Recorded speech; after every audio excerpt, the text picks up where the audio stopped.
We end tonight with the ancient craft of bookbinding. It's a process that dates back to the 2nd century BC in India, and it's still much in demand in our digital age. John Lauritsen of our Minneapolis station WCCO has the story.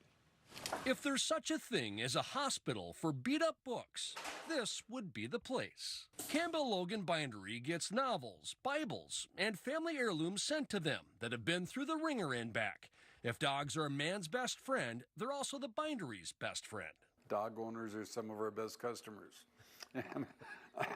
Does that still hold true? Yeah. Greg Campbell's dad, Alan, started this business, a place where old books get new life and where new books get their binding for the first time. There are very, very few that still do hand binding as we do it here.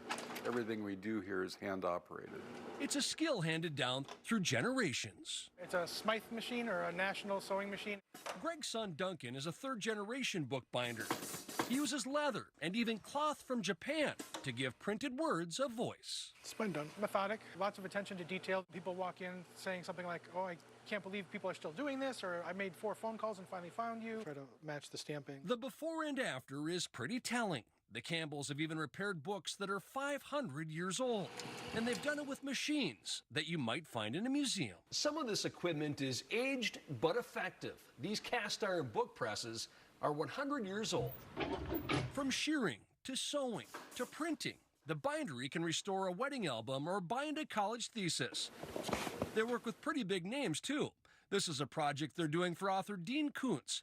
And occasionally, they get some odd requests. We had one guy bind all of his emails one time. He had this big stack of emails he'd been sending back and forth to his girlfriend, and we bound it for him. Why? I don't know. Even with the internet replacing many traditional books, the Campbells have learned that their business is like a story that never ends.